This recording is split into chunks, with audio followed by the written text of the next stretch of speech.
തോമാച്ചാനെ ഇപ്പോൾ വാനോളം എടുത്ത് വെച്ച് പുകഴ്ത്തണോ എന്നൊന്നും എനിക്കറിയില്ല. ഏതായാലും അമാവിയെ പോലുള്ള താരങ്ങൾക്ക് അവസരം കിട്ടി. ഈ സീസണിൽ ക്ലീൻ ഷീറ്റുമായിട്ട് 3 ഗോളിൻ്റെ മാർജിനിൽ വിജയിക്കാൻ പറ്റി എന്നുള്ളത് ചെറിയ കാര്യമൊന്നുമല്ല. ഈ സീസണിൽ ഏറ്റവും വലിയ വിജയം ബ്ലാസ്റ്റേഴ്സ് നിന്ന് സ്വന്തമാക്കി.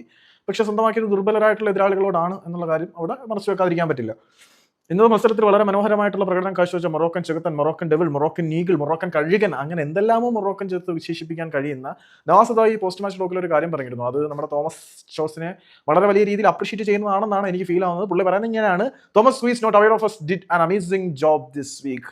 ഞങ്ങളെക്കുറിച്ച് കാര്യമായിട്ടൊന്നും അറിയാത്ത തോമസ് വളരെ മനോഹരമായിട്ട് ഈ ഒരു ആഴ്ചയിൽ അദ്ദേഹത്തിന്റെ ജോലി നന്നായിട്ട് ചെയ്തു, അതുകൊണ്ട് വിജയിക്കാൻ കഴിഞ്ഞു എന്നൊക്കെയാണ് പറയുന്നത്. അപ്പം തങ്ങളെക്കുറിച്ച് ഒട്ടും അറിവില്ലാത്ത ഒരു പരിശീലകൻ ഒരാഴ്ച കൊണ്ട് അമേസിംഗ് ആയിട്ട് ഒരു ജോബ് ചെയ്ത് വിജയത്തിലേക്ക് നയിച്ചു എന്ന് പറഞ്ഞാൽ അത് ചെറിയ കാര്യമൊന്നും അല്ല എന്ന് നമുക്ക് വേണമെങ്കിൽ കരുതാം. ഇതിനിടയിൽ വെച്ചിട്ട് കേരള ബ്ലാസ്റ്റേഴ്സിന്റെ പുറത്താക്കപ്പെട്ട പരിശീലകനായിട്ടുള്ള മിഖായൽ സ്റ്റെഹറെ ഒരു കാര്യം പറഞ്ഞിട്ടുണ്ടായിരുന്നു: സെറ്റാണ്, മുഹമ്മദിനെതിരെയുള്ള മത്സരം മുതൽ നമുക്ക് തിരിച്ചു വരാൻ പറ്റും എന്ന് പുള്ളി പറഞ്ഞിട്ടുണ്ട്. അപ്പം ഈ ജയത്തിന്റെ ക്രെഡിറ്റ് ആർക്ക് കൊടുക്കണം? സ്റ്റെഹറയ്ക്ക് കൊടുക്കണോ, തോമസിന് കൊടുക്കണോ, പ്ലേയേഴ്സിന് കൊടുക്കണോ, അതോ ഭാസ്കർ റോയ്ക്ക് ആ ഒരു വഴി തുറന്ന് തന്നതിന് കൊടുക്കണോ എന്നൊന്നും എനിക്കറിയില്ല. ഏതായാലും നോഹയുടെ സ്റ്റേറ്റ്മെന്റ് ഇതാണ്, ഇത്രമാത്രമാണ്. പക്ഷേ തോമാച്ചിനെ വില കുറച്ച് കാണുന്നില്ല. യുവതാരങ്ങൾക്ക് അവസരം നൽകി. ഹെസിസ് ജിമിനിസ് പോലും ഇല്ലാത്ത സാഹചര്യത്തിൽ ഇത്രയും താരങ്ങളെ ഇറക്കി. So Thomachan deserves a big salute.